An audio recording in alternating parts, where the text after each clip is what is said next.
Something seismic has just cracked through the MotoGP world, and it didn't come from a crash, a victory, or a new piece of Ducati hardware. It came from words. Leaked words.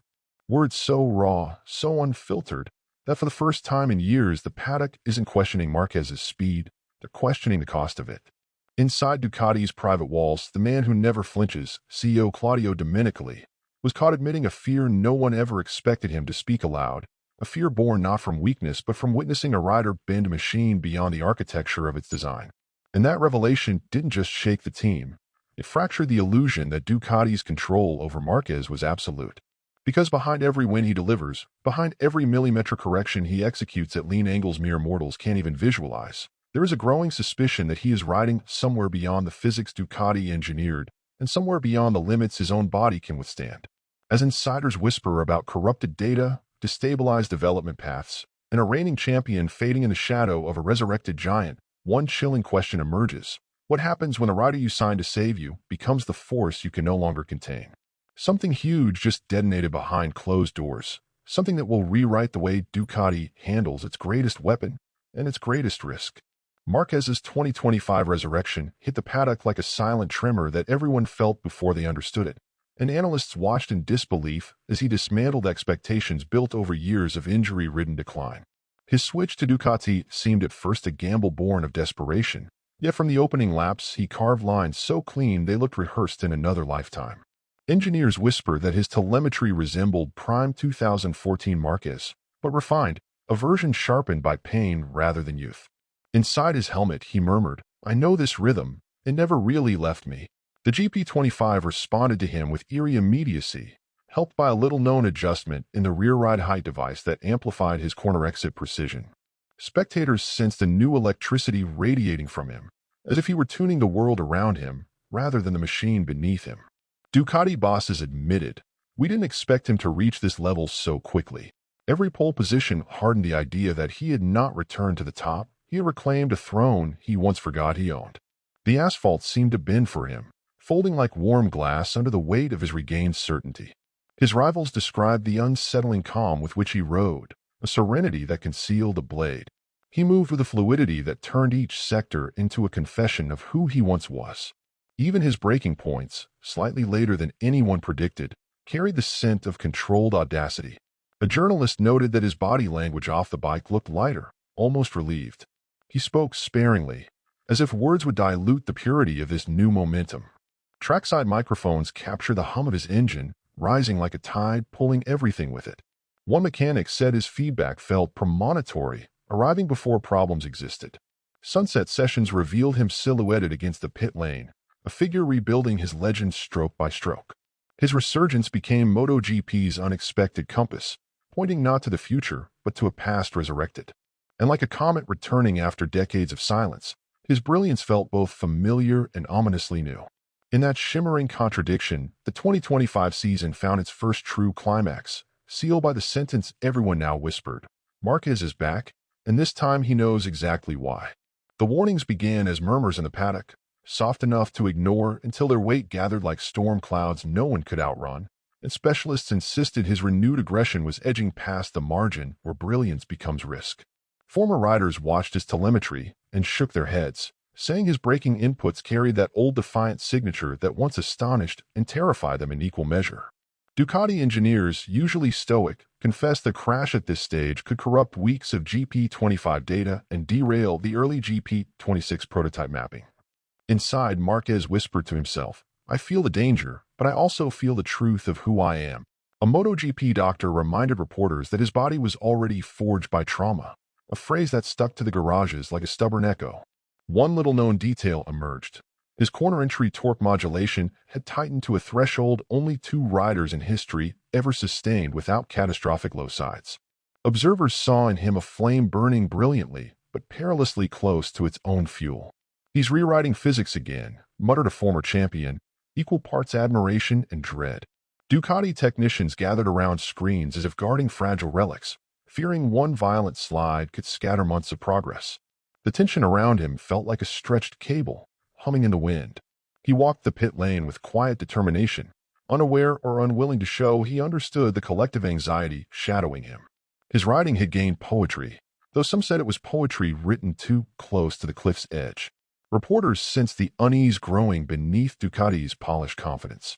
Each lap he completed cleanly became both a triumph and a gamble. In meetings, engineers pleaded for restraint through carefully chosen technical terms.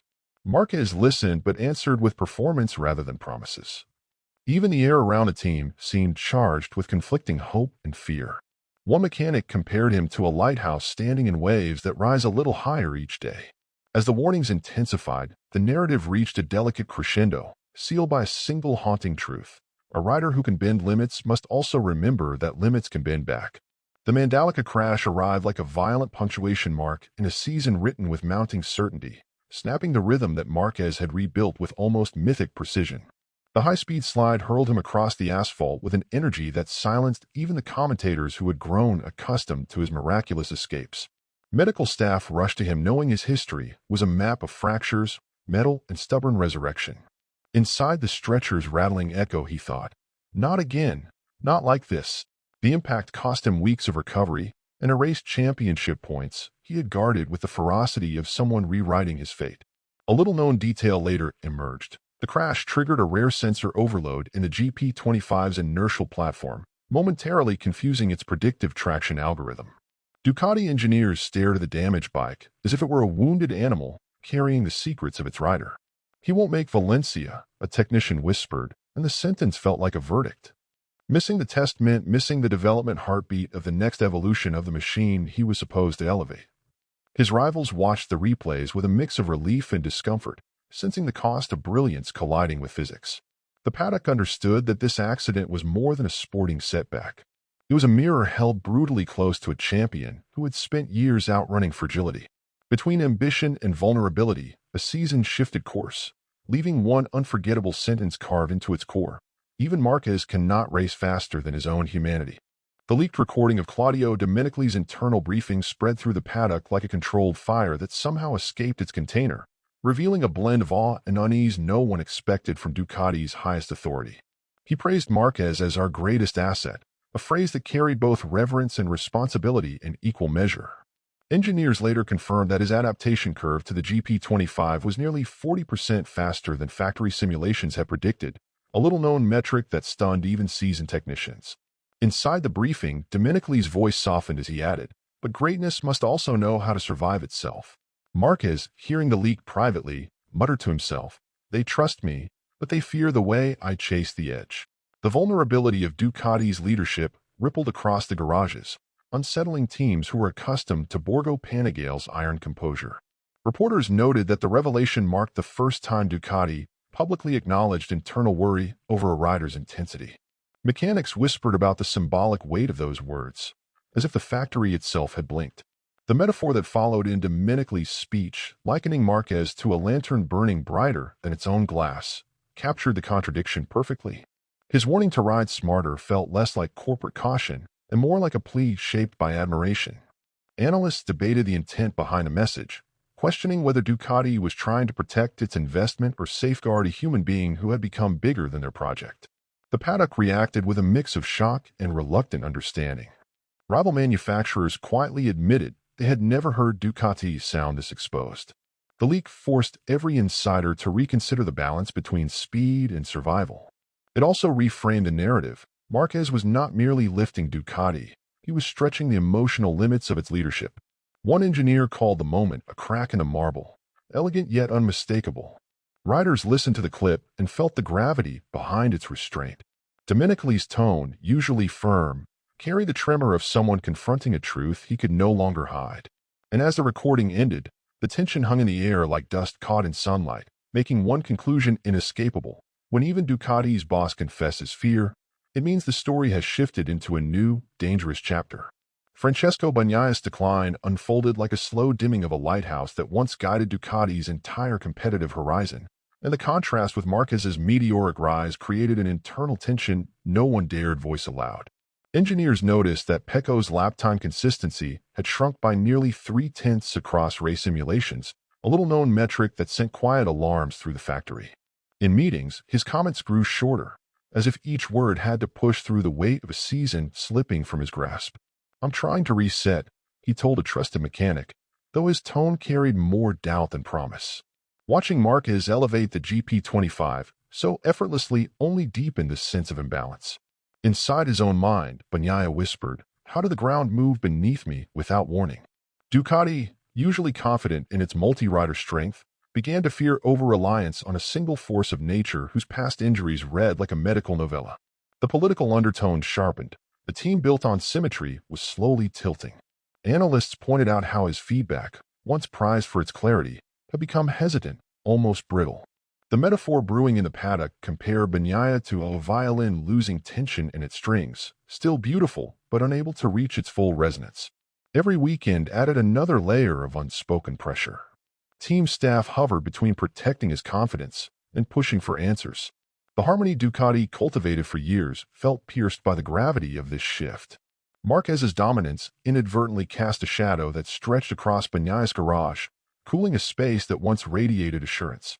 His discomfort became visible in body language, in the small size before debriefs, and the lack of spark during technical exchanges. Ducati knew that without his balanced input, development risked skewing toward one extreme. Rival teams smelled instability, sensing a story building beneath the result sheets. In the grand architecture of a MotoGP season, this emerging fracture held dangerous potential. And as the internal silence around Bagnaia grew heavier, the chapter reached its breaking tone, crystallized by one undeniable realization: a team chasing glory cannot afford a hero rising while another quietly falls. Marquez's decision to speak publicly about Bagnaia arrived with the precision of a scalpel, cutting through weeks of speculation and forcing the paddock to confront tensions that had been swelling in silence. He stated, "We need Pecco back at his best," a sentence delivered with a steady tone of someone who understood both its weight and its purpose. Many mistook it for encouragement, but Ducati insiders recognized it as a challenge dressed in diplomacy. Within himself, Marquez admitted, "A project this big cannot rest on my shoulders alone." Bagnaia's sensitivity to chassis variations, down to subtle oscillations in mid-corner load transfer, had long been one of Ducati's secret advantages. That little-known detail made Marquez's message even sharper, because it highlighted a void the team could not afford. Analysts noted that the Spaniard rarely comments on teammate form, unless the dynamic begins to affect performance evolution. A metaphor started circulating: two musicians meant to play in harmony, but one has lost his notes. Tension thickened in the garages as technicians exchanged glances that carried more meaning than their carefully neutral words. Bagnaia heard the comment and felt its double edge, understanding it as both support and summons. Reporters sensed a shift in tone from Marquez, a slight tightening at the edges of his usual calm. The paddock buzzed with interpretations, each adding fuel to a narrative already ripe with imbalance. Meanwhile, Ducati's development program risked losing the dual feedback loop that once made it unstoppable. Riders around the grid felt the statement reverberate like a warning bell. Bagnaia's next outings were scrutinized as if they held the fate of the season itself. Even the air around their adjacent garages seemed charged with unspoken expectation. One engineer confessed he had never seen such delicate interpersonal gravity at Ducati. The moment crystallized the emotional architecture of the year, binding two champions in an uneasy symmetry. And when the dust of interpretation settled, the paddock was left with a single resonant truth. Sometimes the most powerful pressure comes not from rivals, but from the teammate who needs you to rise. Winter approached like a long exhale after a season lived at boiling point, offering Bagnaia the stillness he desperately needed to confront the fractures within himself and the expectations tightening around Ducati. Marquez called the break a critical turning point, a phrase that sounded less like prediction and more like prophecy. Engineers whispered that the off-season data cycle required dual input, not the skew of a single hyper-aggressive style. Inside his quiet hotel room, Bagnaia told himself, silence first, then clarity. His confidence, once effortless, now felt like a machine needing recalibration. A little-known detail surfaced. His winter training plan, centered on micro-stability drills, aimed at restoring precision in transitions where he had lost tense. Ducati hoped the cold months would help him shut out the media's noise and rediscover the rhythm that once defined him. Journalists sensed a narrative shifting beneath the frost, as if the season's emotional debris were being swept into a new outline. Marquez observed from a distance, aware that even his own brilliance required a partner balanced enough to maintain developmental symmetry. The metaphor echoed through the paddock. A piano with one brilliant hand cannot play a symphony. Bagnaia's role was not symbolic. It was structural. tied to Ducati's 2026 blueprint. Each engineer understood the stakes with a mix of caution and longing. Fans imagined him training in winter solitude, carving determination from the cold. Meetings in Borgo Panigale grew more philosophical, blending psychology with engineering. The team's future hinged on harmony, not hierarchy. Bagnaia walked a narrow, emotional corridor, illuminated by both doubt and necessity. Marquez's expectations hovered like a quiet metronome. Rivals watched, wondering which version of Pecco would emerge. And as winter pressed its calm hand over MotoGP's chaos, the storyline tightened into a single, urgent sentence. The next season will not be defined by speed alone, but by the man who must learn to breathe again. Marquez's rise in red has pushed Ducati into a paradox so sharp it feels carved from the very edge he rides, leaving insiders to wonder whether the factory can truly survive the phenomenon it has unleashed. Each victory rewrites not only MotoGP's competitive script, but also Ducati's internal expectations, forcing engineers to chase performance ceilings they once considered unreachable. He's redefining what this bike can be, a technician admitted, voice trembling between pride and dread. Deep inside, Marquez sometimes thinks, if I slow down, I lose myself. If I don't, I might lose everything else. His riding now borders on the mythic, bending the GP25 into shapes no simulation had ever dared predict. A little-known data insight revealed his lean angle stability variance sits 12% lower than any other Ducati rider, a number that thrills and terrifies the factory simultaneously. The metaphor whispered around the paddock compares him to a tide that lifts the shore, but also erodes it grain by grain. With each triumph, the political imbalance inside the team grows more visible, casting new shadows over Bagnaia's uncertain form. Reporters probe Ducati's corridors, searching for signs of strain beneath the polished optimism. Mechanics feel the tension like static in the air before lightning. Rivals watch with fascination, sensing the cost of brilliance accumulating beneath the surface. Harmony, once Ducati's secret weapon, now trembles under the weight of a superstar who eclipses every metric of comparison. The future becomes a question with teeth. Can a factory built on method withstand a rider built on instinct? Engineers debate risk management strategies they never needed before. Management speaks carefully, aware that every word echoes across a fragile dynamic. Fans celebrate the spectacle without seeing the cracks forming behind it. Even the paddock admits that Ducati's dominance feels both inevitable and volatile. As the season arcs toward its next chapter, the storyline distills into one unforgiving truth. A dream this powerful always asks for something in return, and Ducati must soon decide what it is willing to lose to keep it alive.